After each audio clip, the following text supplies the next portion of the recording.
Viewers, अब मैं आपको जिस शो के बारे में बताने जा रही हूँ, आप इसकी मकबूलियत का अंदाजा इस बात से लगा सकते हैं कि पूरे 5 साल से ये कामयाबी से रवां दवा है और आप सब में बेहद मकबूल है। आइए देखते हैं करंट अफेयर्स का अहाता करता हमारा प्रोग्राम लेट्स टॉक।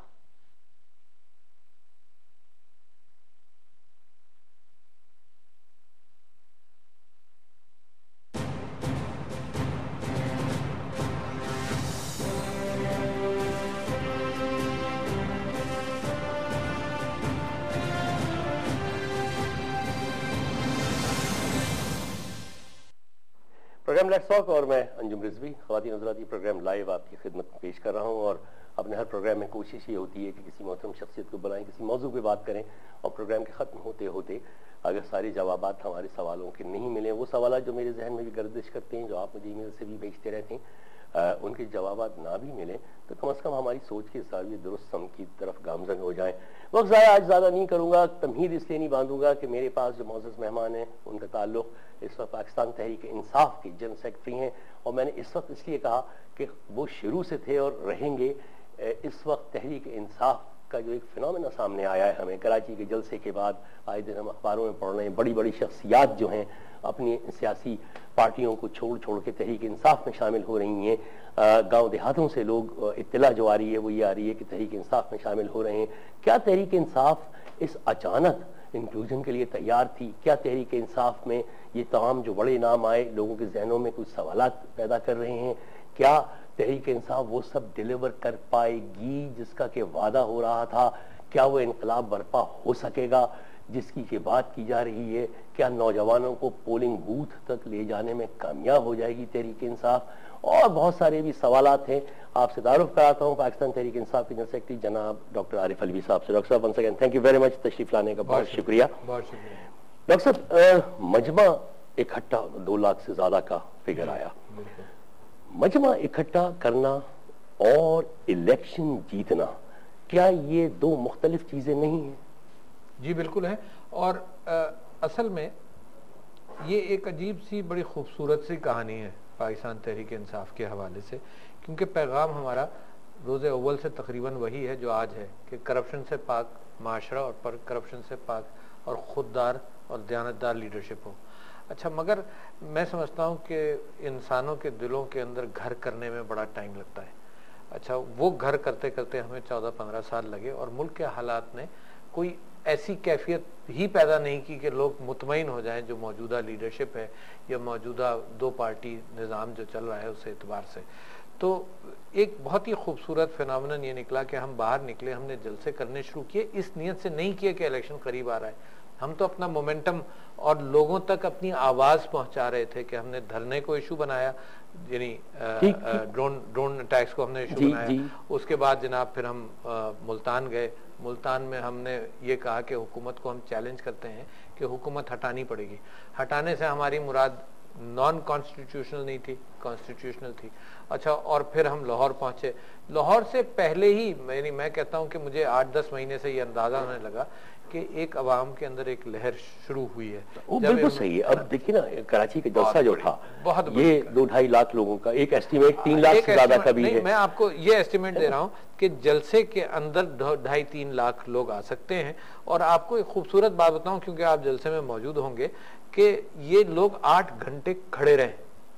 रिमार्केबल बात है डॉक्टर साहब, यानी अनोखी बात है ये। बिल्कुल। एक ज़िमनी सवाल कर दूं इस पे। हाँ, ज़िमनी सवाल ये है कि Imran Khan as a chairman, आप एज ए सेक्रेटरी जनरल किसी भी जलसे में जाते हैं, किसी टेलीविजन प्रोग्राम पे जाते हैं, आप कहते हैं हम प्रॉमिस करते हैं कि ये डिलीवर करेंगे। बिल्कुल। अच्छा, और लोग आपके पीछे जो आ रहे हैं उस प्रॉमिस पे आ रहे हैं ना। बिल्कुल। आपने जलसे का प्रॉमिस 1 बजे किया था और आपकी क़यादत ने 8 बजे 8:30 बजे तकरीर खत्म की, क्यों? नहीं, जलसे का वादा हमने 1 बजे, सुनिए, 1 बजे बुलाया और 2 बजे से कार्रवाइयां वहां शुरू हो गई। मैं पहुंच गया था 2 बजे से। हमारे जलसे के यानी तिलावत कलाम पाक, तकरीरें, साइमन सैमसन शरफ, क्योंकि 25 दिसंबर थी, ईसाइयों के हवाले से भी मेरी क्रिसमस के हवाले से तो हमारे साइमन शरफ ने भी तकरीर शुरू की। तो तकरीबन 2 बजे वहां कार्रवाई शुरू हो गई, क्योंकि लोग तवक्को ये कर रहे थे कि शायद इमरान खान 1 बजे तकरीर करेंगे। ये तो हमने नहीं कहा था। अच्छा ठीक है, मैं गिमिक्स भी समझता हूँ, आपको मीडिया को भी एंगेज करना था, आपने हाइप भी बनानी थी। तो अच्छा, अब ये सारी आप शादियों में जाते हैं, सुनो, आप शादियों में जाते हैं, इंशाल्लाह अभी मेरे घर में भी एक शादी होने वाली है, मगर आप शादियों में जाते हैं तो आप लिखते भी 9 बजे हैं, और पाकिस्तान सुनिए, पाकिस्तान के हवाले से अंग्रेज टाइम नहीं चलता। लेकिन आपकी पार्टी तो कल्चर ये सारा तोड़ने आई है ना, करप्शन कल्चर खत्म करने आई है। डिलीवरी 90 दिन में आप करप्शन, इमरान खान ने कहा कि हम 90 दिन में इस करप्शन पे काबू पा लेंगे। आप अगर इसको प्रायोरिटी समझते हैं कि हम जलसे की कार्रवाई ठीक है 1 बजे शुरू कर देते हैं, तो लोग अवाम को एक एतबार कैसे आएगा? अवाम को एतबार वक्त की पाबंदी। शाह महमूद कुरैशी साहब आ गए आपकी पार्टी में, वहां बात अवाम का एतमाद लरस गया। सच बता रहा हूं मैं, क्योंकि मैं अवाम के दरमियान उठता बैठता हूं। उन्होंने ये कहा ये पॉलिटिकल टर्न कोट है, कसूरी साहब के लिए कहा, खुर्शीद महमूद कसूरी के लिए कहा, और जहांगीर तरीन के लिए कहा, और शाह महमूद कुरैशी के लिए कहा। ये बड़े टैलेंटेड लोग हैं, ये आपको मालूम है। मैं टैलेंटेड की तो बात ही नहीं कर रहा। और ये तीसरी पार्टी बदल रही, ये तीसरी पार्टी बदली है कुरैशी साहब ने, ठीक है। मैंने भी एक पार्टी बदली, मैंने भी। उसके आप उस वक्त एक्टिव पॉलिटिक्स में नहीं आए थे? मैं एक्टिव पॉलिटिक्स में था। नहीं, आप उस वक्त आपकी पार्टी इलेक्शन और ये सब जिस प्रोसेस से इस वक्त आप गुजर रहे हैं, मैंने जनाब जमात इस्लामी के साथ काम किया। मैं ऑफिस होल्डर भी था, मैं कभी उनका मेंबर रुकन जैसे वो कहते हैं वैसे नहीं बना, मैं ऑफिस होल्डर था, मैंने काम किया। और मैंने जब इमरान खान साहब ने पार्टी बनाने की नियत ही की थी, तो मैंने उनके साथ मिलकर I was one of the founder members. You are one of the founder members. उसके बाद 15 साल का अरसा गुजर गया, पार्टी तो बदली ना। ये पार्टी जब शुरू हुई थी, तो आपसे हमारे प्रोग्राम भी होते थे, बातचीत भी होती थी, यानी उस वक्त अफरादी कुव्वत के लिहाज से इतनी कलील थी कि लोग इसे, माफ कीजिएगा मैं किसी उसमें तहजीब पे नहीं कह रहा, जो आम अखबार नवीस लिखते थे, तांगा पार्टी लिखते थे, वही एक तांगे में तहरीक इंसाफ पूरी सवार हो जाए। अब उसके बाद एक एक्सपेंशन हुआ। इस दौरान में अगर कोई पार्टी आपको इस हालत में अगर आप स्विच करते हैं, तो यकीन मानिए आप अपनी पॉलिटिकल क्रेडिबिलिटी अब खराब कर लेंगे, क्योंकि अब आप स्टेचर पे आ गए हैं। मगर सुनिए, क्योंकि पॉलिटिकल टर्न को, मगर सुनिए, अगर मैं किसी ऐसी, देखो दयानतदार और अच्छे लोगों का ठेका सिर्फ पीपल्स पाकिस्तान तहरीक इंसाफ ने नहीं लिया। मैं आज भी ये कहता हूं कि पीपल्स पार्टी और मुस्लिम लीग में आज भी अच्छे लोग हैं। ये दूसरी बात है कि जो हमारे यहाँ आ जाता है उसको वो कहते हैं कि ये गंदा आदमी था, मगर मैं कहता हूं आज भी अच्छे लोग हैं। और अगर वो फ्रस्ट्रेट होंगे, आपको मालूम है जो अच्छे लोगों से हम अप्रोच करते थे और करते हैं, और जो आ गए, वो ये कहते हैं, जब मैं कहता हूं कि तुम पाकिस्तान तहरीक इंसाफ में आओ, तो कहते हैं यार हमने इस पार्टी के अंदर टाइम इन्वेस्ट किया है, हमने अपनी जिंदगी इन्वेस्ट की है, हमने एक मुकाम पाया है, हम इसी पार्टी को ठीक करेंगे हैं। तो लिहाजा बड़े अच्छे लोग, हमारी पार्टी से एक साहब आप वाकिफ होंगे, नाजिम हाजी साहब हमारे सदर थे, वो पीपल्स पार्टी में गए। अच्छा, और नाजिम हाजी के सिलसिले में मैं जानता हूं कि वो दयानतदार आदमी है, वो पीपल्स पार्टी में गए और हमसे ये कहने लगे कि मैं ऐसी पार्टी में जाऊंगा जहां उसको ठीक करने की कोशिश करूंगा। तो लोग जब पार्टी बदलते हैं तो पार्टी इस एतबार से भी बदलते हैं कि जो उनको काम करने का मौका नहीं मिला और मुल्क को जिस डायरेक्शन में वो देखना चाहते हैं उधर। डॉक्टर साहब, शाह महमूद कुरैशी को तो इतना बड़ा ब्रेक मिला, फॉरेन मिनिस्टर वो हो गए उस पॉलिसी को, और जो मुशर्रफ की पॉलिसी, जो खुर्शीद महमूद कसूरी की छोड़ी हुई पॉलिसी मुशर्रफ की, उसकी कंटिन्यूएशन की। जी बिल्कुल, ठीक है ना। और सिर्फ इस वजह से कि उनको वजारत खारिजा से सैक करके और दूसरी मिनिस्ट्री दी गई, इतने क़यादत से बददिल हुए। एक चीज इन सब में, आपकी बात कता हो रही है, एक चीज जो इन सब में कॉमन है, जावेद हाशमी, शाह महमूद कुरैशी साहब, खुर्शीद महमूद कुसैरी, सरदार सर, इनको पार्टी नजरियात से ज्यादा पार्टी की लीडरशिप के रवैये से शिकायत है। ये भी हो सकता है, ये यानी जाती अना पे आ रहे हैं सर, जरा सा देखिए तो सही, क्योंकि एक आदमी देखिए सेंटर ऑफ द लेफ्ट। मैं तो आपको ये कहता हूँ सियासत के अंदर जाती रवैये बड़ी अहमियत रखते हैं, जैसे इंसानी ताल्लुकात में रखते हैं ना, अनापरस्ती तो नहीं होती ना, अनापरस्ती नजर आ रही है। मैं कहता हूँ कि बेहतरीन आदमी हो, जितने मेरिट वाला हो, उससे आप सर्जरी तो करा लेंगे अगर वो सर्जन हो कि इससे बेहतर आदमी नहीं है, मगर ताल्लुकात के एतबार से आप उससे अगली मरतबा नहीं मिलेंगे जो आपके साथ बदतमीजी कर ले, ठीक है ना। तो जाती रवैये, अच्छा आपको मालूम हुजूर अकरम सल्लल्लाहु अलैहि वसल्लम के सिलसिले में अल्लाह ताला फरमाता है कि लोग तुम्हारे साथ इस वजह से कि तुम नरम गो हो, तुम शफीक हो, है। तो God also recognises, not in fact creates that quality के जो लीडरशिप चलती है ना, वो मोहब्बत के साथ और नरमी के साथ। अच्छा, वरना नहीं एक मैसेज इन पॉलिटिकल स्टॉलवर्ड्स का आपकी पार्टी में आने का एक और मैसेज आ रहा है।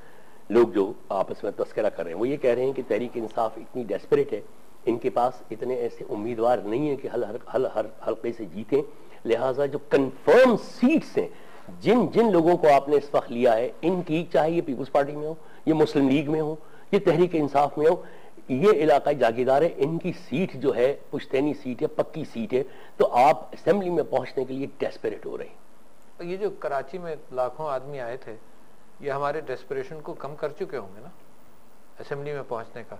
जब लाखों आदमी आपके साथ होंगे तो आप असेंबली में पहुंच जाएंगे ना। लाहौर का आपने जलसा देखा, लोग पहुंच जाएंगे असेंबली के अंदर। आप पोल्स के एतबार से देख लिए तो हमारी पॉपुलैरिटी से सबसे आगे है इस वक्त ऑलरेडी, तो हम असेंबली में पहुंचेंगे। डेस्परेशन नहीं है, ये अच्छे लोग हैं, उनको हमने वेलकम किया है। और आपसे मैं ये अर्ज करूं, जैसे आपने शाह महमूद कुरैशी साहब के सिलसिले में कहा कि जी इनको क्योंकि वजारत नहीं मिली तो ये आए हैं, मैं समझता हूं आप जानते हैं कि रेमंड डेविस के केस के अंदर इनका डिफरेंस ऑफ ओपिनियन बड़ा स्ट्रांग था। जिस दिन से वो इशू हुआ, इन्होंने कहा जी मेरी मिनिस्ट्री जो है उसको डिप्लोमेटिक पासपोर्ट नहीं देगी। तो मैं समझता हूँ ऑन प्रिंसिपल्स ये दूर हुए हैं, और इन सब लोगों की मैं इज्जत करता रहा हूँ पहले भी, जब ये थे। कसूरी साहब सारा वक्त परवेज मुशर्रफ की पॉलिसी अच्छा, अब आ जाइए, आपने खुल के मुखालफत की, अब आ जाइए उनकी पॉलिसीज को इन्होंने फॉलो किया। मैं तो समझता हूँ सारा पाकिस्तान कन्वर्ट हुआ है हमारे पॉइंट ऑफ व्यू से। यानी हमने जो पहले दिन कहा था, आप जैसे लोग सारे टीवी कंपेयर्स को आप देख लिए 4 साल पहले, 3 साल पहले, वो ये कहते थे कि जनाब वो इसी तरह से एक्शन करके ये सारा किस्सा खत्म किया जाएगा। आप जानते हैं ना, तालिबान के हवाले से नेगोशिएशंस के सब खिलाफ थे। पाकिस्तान तहरीक इंसाफ वाहिद पार्टी थी जो बैठकर ये कहा करती थी कि नहीं नेगोशिएट करो, पीस को मौका दो। जिस तरह से हम अमेरिकन पॉलिसीज को फॉलो कर रहे हैं, ये पाकिस्तान के लिए नुकसानदेह होगा। सब कहते थे, आप भी यही कहते होंगे, मुझे याद भी पड़ता है कि आप भी यही कहते थे। मैं ये कह रहा हूं कि अगर सारा पाकिस्तान कन्वर्ट हुआ है तो ये लोग भी अगर उस पॉलिसी पर आए तो मतलब ये अच्छी बात है। टर्न कोट नहीं है, चेंज ऑफ हार्ट है। देखिए चेंज ऑफ हार्ट है, टर्न कोट। क्या खुदा ना खास्ता मुस्तकबिल में अगर पार्टी पे क्रंच आया तो ये जो आदि सियासतदान है ये छोड़ नहीं जाएंगे आपको? नहीं, मेरा ख्याल नहीं है कि छोड़ेंगे, मगर थिक एंड थिन में रहेंगे, थिक एंड थिन में रहेंगे, रहना चाहिए। देखो अब इनको मैं आपको एक एनेक्डोट सुनाऊं, एक जाती एनेक्डोट सुनाऊं। जहांगीर तरीन साहब मेरे बड़े अच्छे दोस्त हैं, जिनके हवाई जहाज में सुना है इमरान खान साहब दौरे करते हैं। जनाब जहांगीर तरीन साहब इनोवेटिव एग्रीकल्चरिस्ट, ठीक है ना।